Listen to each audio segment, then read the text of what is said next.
Esse relato ocorreu no ano de 1955, na Colômbia Britânica, província do Canadá, a 8 quilômetros acima da montanha Mica, perto de uma velha mina deserta. Desde que William Rowe era criança na floresta de Michigan, ele diz ter estudado a vida e os hábitos dos animais selvagens. Muito depois, quando ele sustentava a família caçando no norte de Alberta, Canadá, ele gastava muitas horas observando as coisas selvagens. Elas o fascinavam.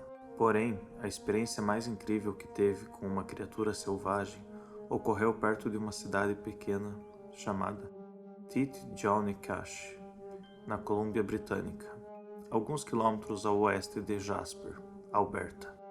Ele estava trabalhando na estrada perto de Titjonicash por cerca de 2 anos.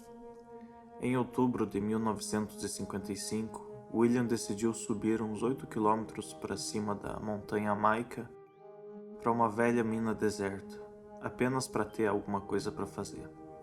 Ele avistou a mina cerca de 3 horas da tarde depois de uma fácil escalada. Ele tinha acabado de sair de um caminho de pequenos arbustos em uma clareira quando viu o que pensou ser um urso pardo nas moitas do outro lado. Ele tinha atirado num urso pardo perto daquele lugar 1 ano antes. Esse urso estava apenas a uns 70 metros de distância, mas ele decidiu que não queria atirar nele porque não tinha modos de tirá-lo dali. Então William sentou numa pequena pedra e ficou observando com o rifle em mãos. Ele podia ver apenas o topo da cabeça do animal e a parte de cima de um ombro. Um momento depois, a criatura se levantou e entrou na clareira. Então William viu que não se tratava de um urso. A primeira impressão era que se tratava de um homem alto, de lá por 1,80 m, com quase 1 metro de largura e provavelmente pesando algo como 140 quilos. Estava coberto da cabeça aos pés com pelos de uma cor de um marrom escuro com pontas acinzentadas. Conforme a criatura se aproximava, William percebia pelos seios da criatura que se tratava de uma fêmea. No entanto, seu tronco não estava curvado como seria o de uma fêmea.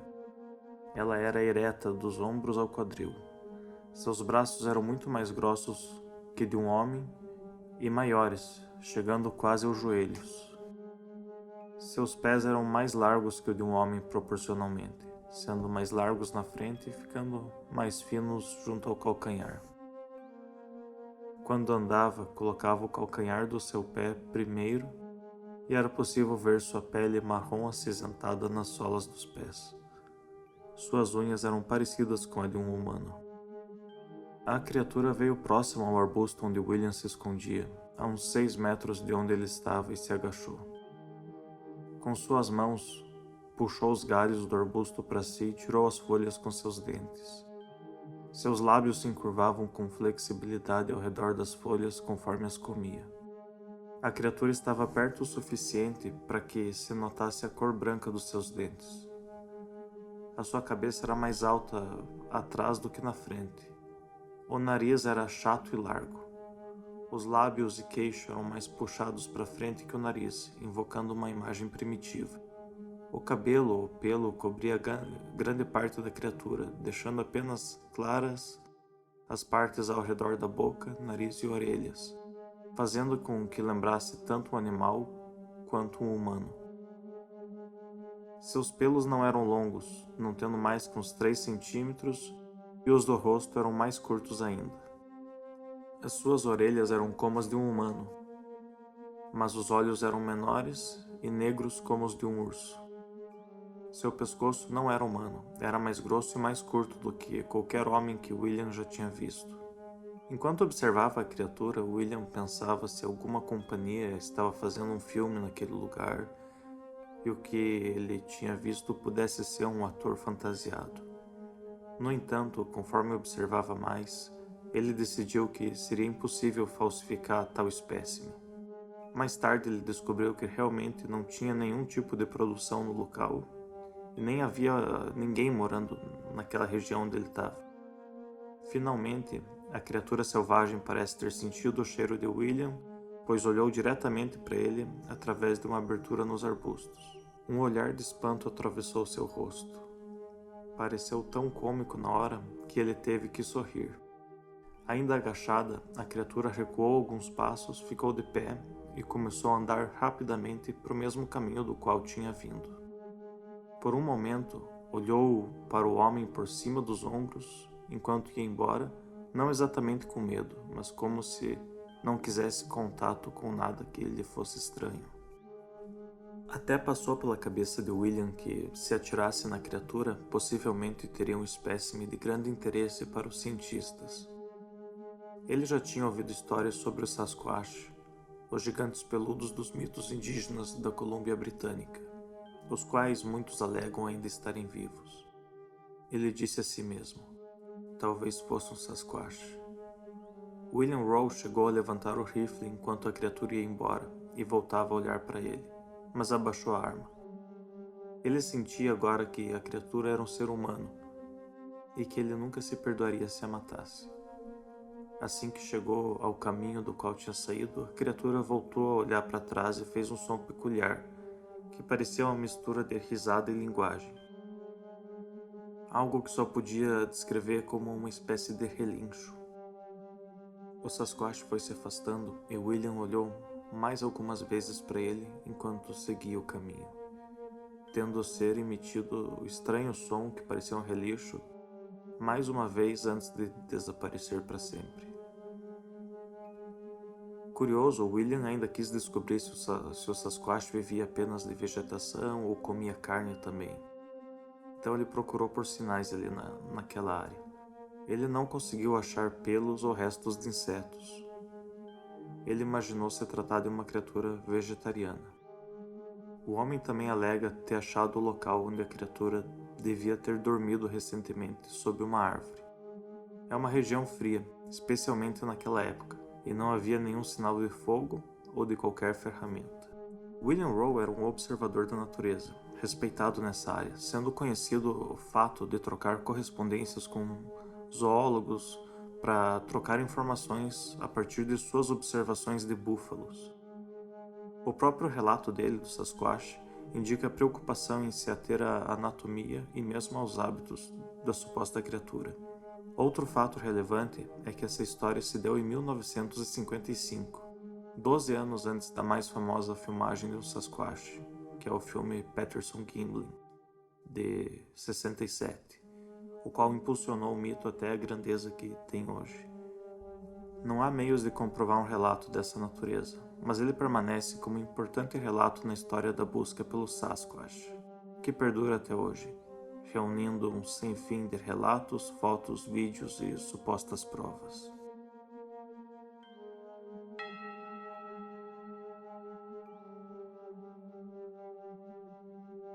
Esse relato se passa em 1975, no lado sul do Cedar River, em Maple Valley, Washington, no rancho da família Riley. Estavam lá no verão daquele ano, em julho, um grupo de 75 crianças de 7 a 17 anos e o pessoal responsável pelo acampamento.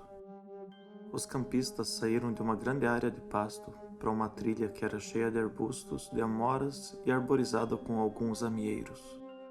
A trilha devia ter uns 180 metros e, no fim dela, tinha uma clareira circular com uns 50 metros de diâmetro. Foi ali que o grupo armou o acampamento. Havia 3 trilhas para fora da clareira, uma que ia para o pasto, uma que ia para o rio, passando por uma pequena subida ali com uns 30 metros, e uma trilha que não levava a lugar nenhum e subia por cerca de 15 metros. Essa última trilha era usada pelos campistas para fazer suas necessidades. Por volta das 11 horas da noite, um grupo de 4 meninas de 12 anos estava seguindo essa trilha para se aliviar.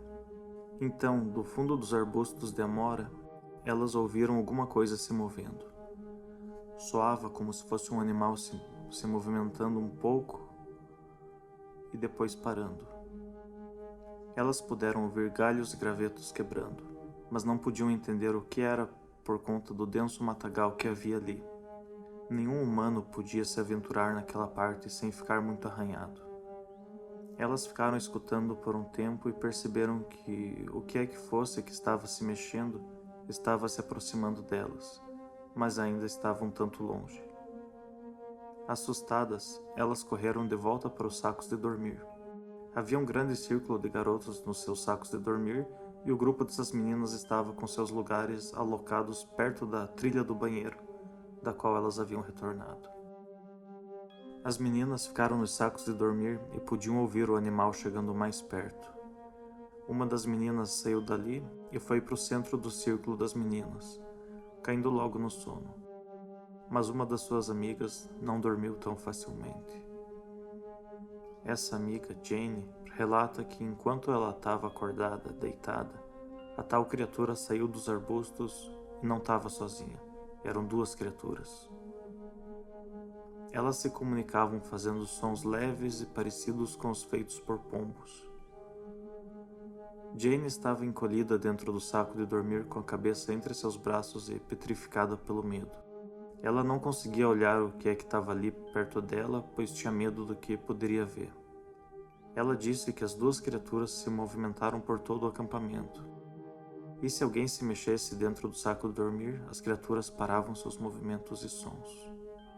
Ela podia ouvir as criaturas revirando as caixas de comida, continuando a explorar o acampamento por horas, às vezes sutilmente chamando uma a outra com aqueles sons que usavam para se comunicar. Ela estava dura como uma tábua no seu saco de dormir quando uma das criaturas pisou na ponta do saco, e ela pôde sentir o ar subindo pelo saco até suas pernas, que estavam encolhidas. Ela mexeu os pés. Aquela criatura desconhecida, seja o que fosse, estendeu sua mão e levemente tocou suas costas. Jane, ainda mais petrificada, apenas ficou lá deitada, torcendo para que a coisa não a machucasse ou a carregasse embora. Sua amiga, que havia levado o saco de dormir para o centro do círculo, levantou para ir ao banheiro e encontrou Jane exatamente como descrito, imóvel e petrificada, enquanto seu saco estava encharcado com o seu suor. Ela provavelmente estava em choque. Jane contou às amigas o que aconteceu de forma apática, estando tão exausta que demonstrou pouca emoção no relato. Suas amigas andaram por tudo procurando algum sinal do que Jane relatara, mas não conseguiram ver pegadas, uma vez que o chão estava seco. Depois, quando retornaram à propriedade, Jane ficou deitada na cama o resto do dia para se recuperar. O grupo de amigas passou a se referir ao incidente como a coisa que veio acampar. Para quem não testemunhou o que Jane testemunhou, pode ser engraçado lembrar, mas Jane ficou profundamente traumatizada ao ter tido uma experiência tão próxima com uma criatura desconhecida nas profundezas do noroeste pacífico norte-americano. Outros relatos de Sasquatch também foram registrados por terceiros na região naquela época.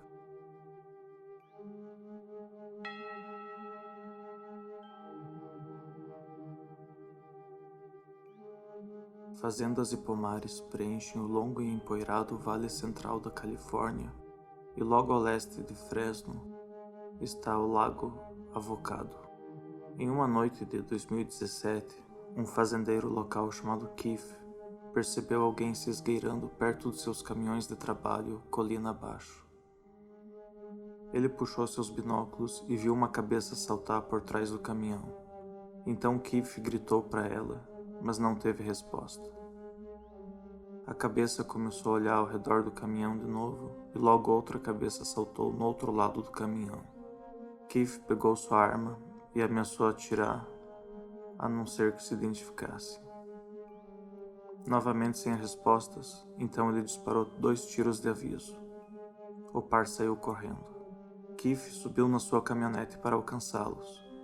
Porém, antes que pudesse chegar perto, 5 ou 6 enormes figuras de repente correram através da estrada saídas da escuridão, passando bem na frente do seu automóvel. Então Keith freou com tudo e saltou. Com seus binóculos ele viu 5 ou 6 formas humanoides correndo rapidamente. Uma carregava um porco nas suas costas, mas tropeçou e caiu. As criaturas pularam sobre uma cerca alta e desapareceram, mas permaneceram se comunicando através do que ele definiu como estranhos barulhos. Keith pulou de novo na caminhonete e tentou perseguir os dois intrusos originais. Eles já tinham ido para a colina e estavam correndo sem esforço algum para cima da íngreme montanha. Porém, com eles chegando ao topo, Keith perdeu as criaturas de vista. Naquela mesma região houve vários relatos de avistamento de Sasquatch, confirmados por pessoas de famílias diferentes dentro de um raio de 3 a 4 quilômetros.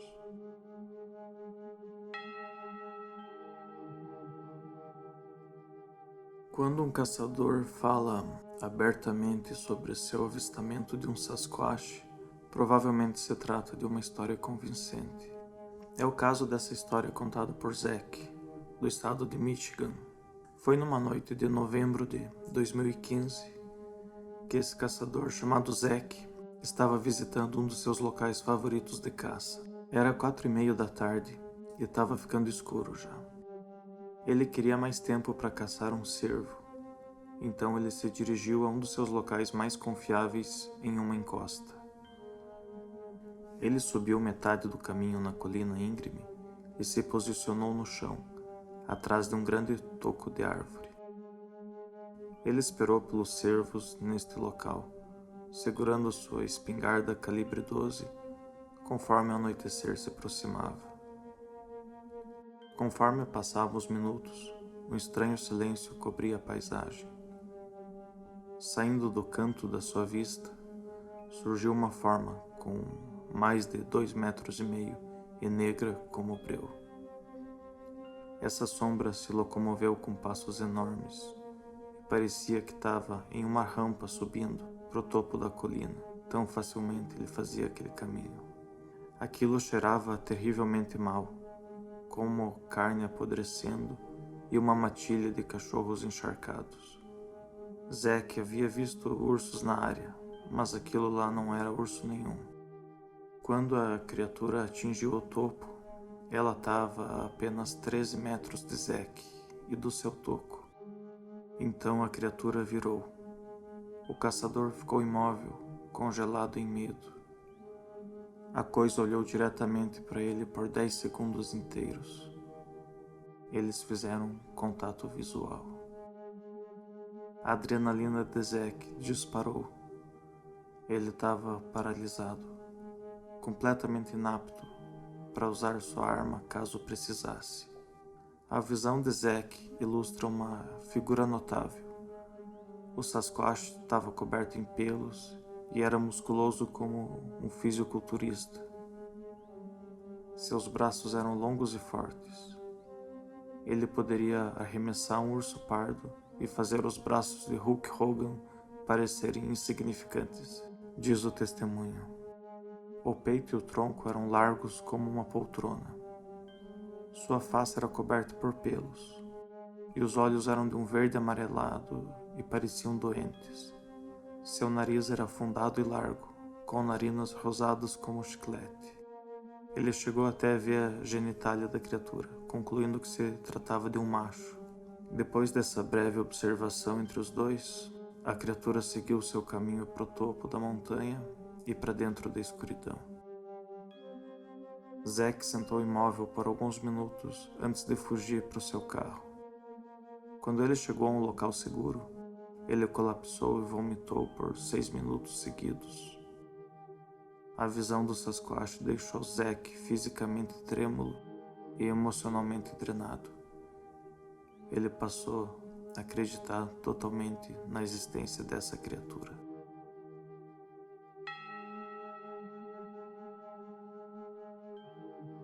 Sobre o caso do Sasquatch, é relevante indicar que, apesar de não ser uma área que é muito pesquisada e muito conhecida no Brasil, existe um corpo grande de estudiosos e pesquisadores de vários tipos, principalmente na América do Norte, que é o lar dessa criatura.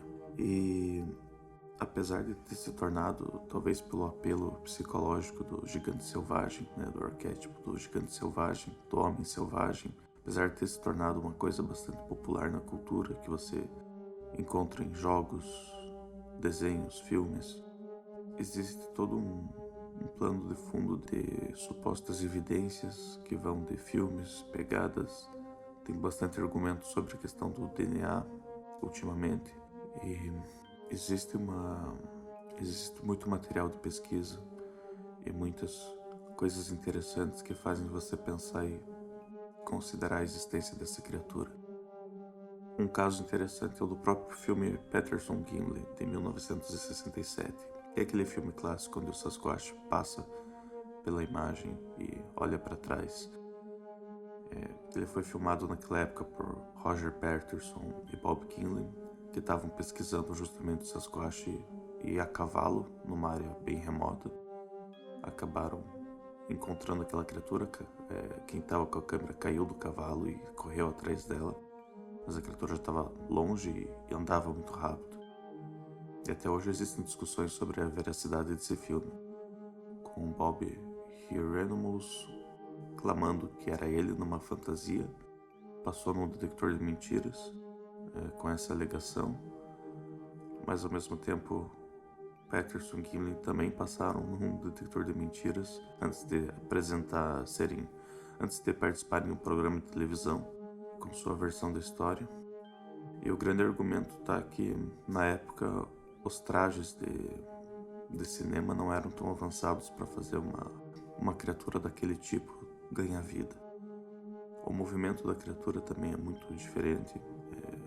Os passos que ela dá, a forma como movimenta a perna, os braços, as proporções dos membros são diferentes das humanas, segundo muitos que estudam essa filmagem. É possível ver músculos se movendo conforme a criatura anda e outros elementos mais. Então é um debate que nunca acaba, mas a existência do Sasquatch não se resume a esse único filme. Existem vários outros. Existe a questão das pegadas, as próprias pegadas que foram encontradas no local de gravação desse filme, pegadas que apresentam características morfológicas diferentes da humana, que tivemos inclusive